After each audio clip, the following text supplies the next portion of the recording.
Cincinnati football will be joining the Big 12 in 2023, and for the most part, the Bearcats have been one of the best Group of 5 programs in college football history. Just last year, they made the college football playoff despite not being in a Power 5 conference, put multiple players into the NFL. The Bearcats have had plenty of great head coaches and great players over the last few decades, and that should only continue with more resources and more attention on the program. One thing that the Bearcats have done pretty well is develop quarterbacks.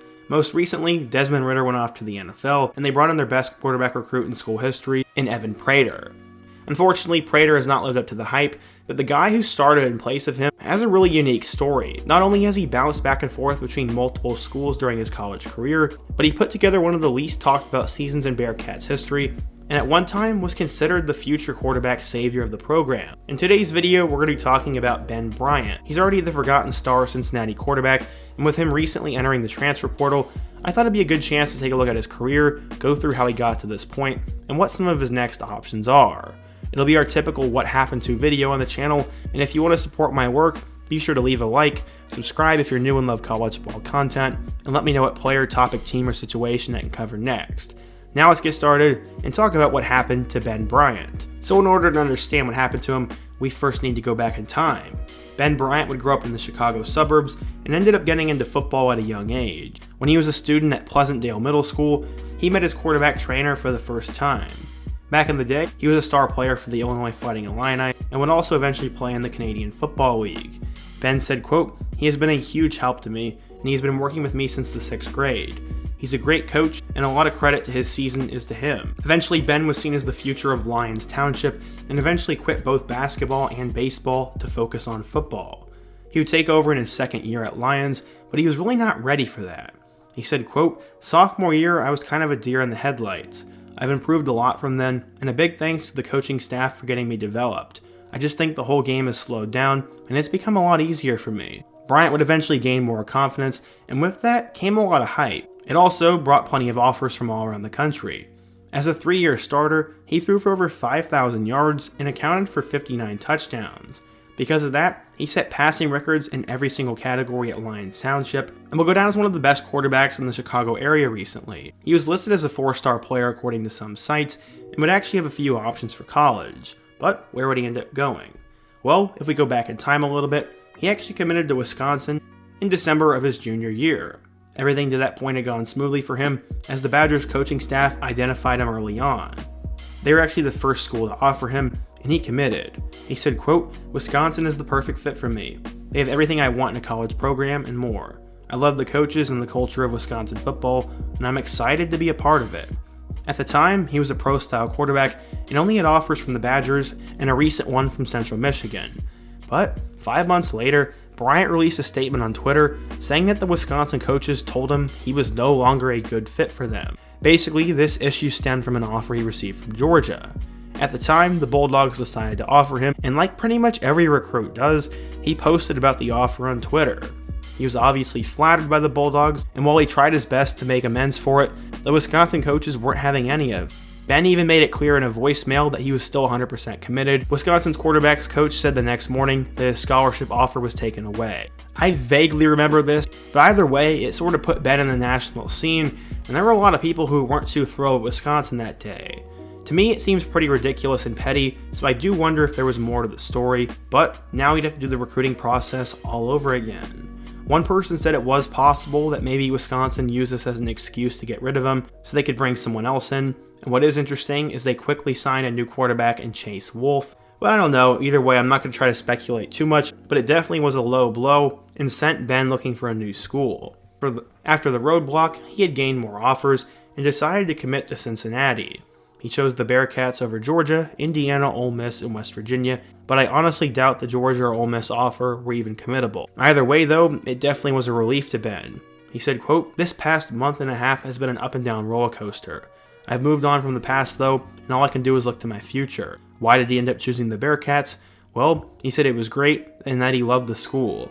"I just feel really at home there, and I'm excited to get there. All my focus is on the team right now, but that's obviously good to get over with and good to know I'll be there next year." So what did the scouts think of Ben? Well, they said he was a big kid with a big frame and had a good balance of power and play action that would play to his strengths. He had a great football brain and was a student of the game as well, and then combining that with his athletic ability and his drive, was probably going to combine him into a good football player. But according to 24/7 Sports, Bryant was just pretty much your average quarterback. He was a 3-star player, the number 30 pro-style quarterback, and the 734th best player in the class of 2018. So, how did he end up doing at Cincinnati? Well, let's take a look. Ben would end up arriving at Cincinnati in 2018, where he would appear in one game, going 6 of 8 for 75 yards. In 2019, the Bearcats had Desmond Ridder as their starter, but Bryant would get a chance to play.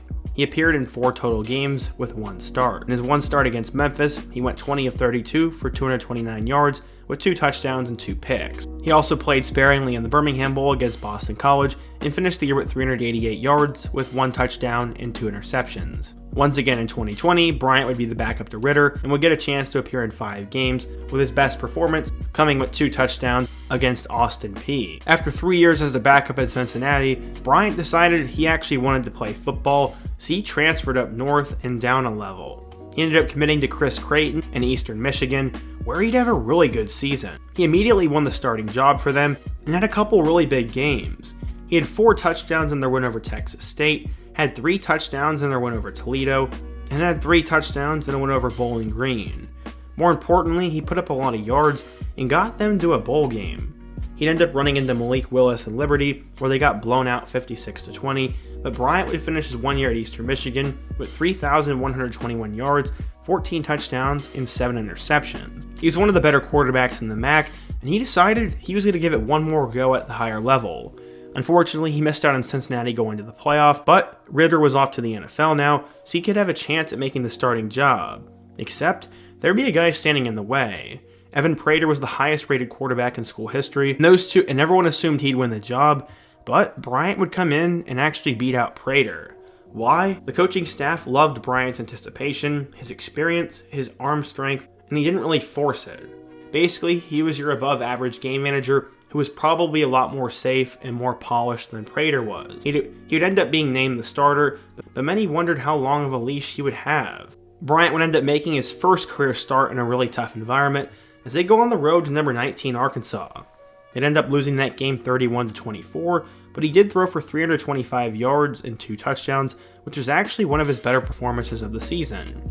2 weeks later, he'd throw for over 300 yards and 2 touchdowns against Miami of Ohio, and then had his best game of the year against Indiana with 354 yards and 4 scores. Bryant was actually really solid through his first 4 games, as he had 11 touchdowns in those 4 appearances.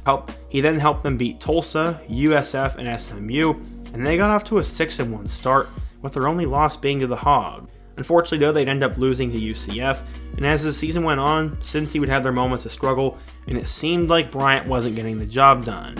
Because of that, there was a lot of chatter, and a lot of banter going against Ben.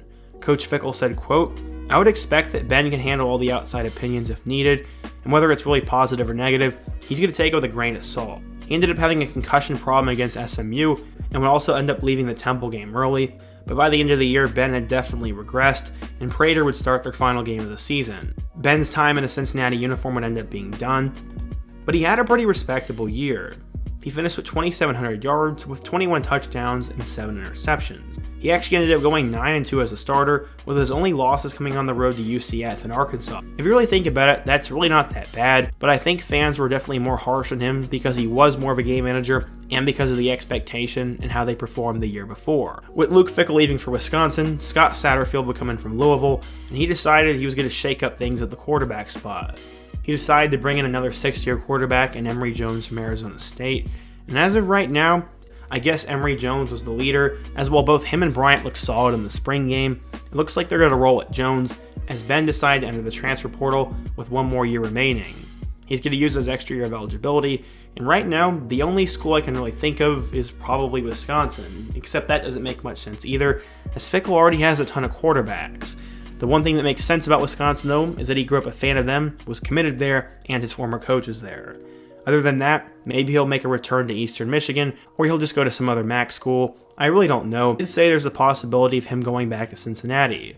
Either way, it's a really interesting story, and Ben is definitely one of the more forgotten quarterbacks over the last few years. I mean, to be fair, there isn't a huge reason to remember him, but he had a very interesting story, and I hope you guys enjoyed today's video. If you did, be sure to leave a like. Let me know what you think of Bryant and Cincinnati's quarterback battle, and give me another topic I can cover next. Subscribe if you're new, and check out all my other videos on the end screen. I hope to see you guys again soon, but until next time, peace.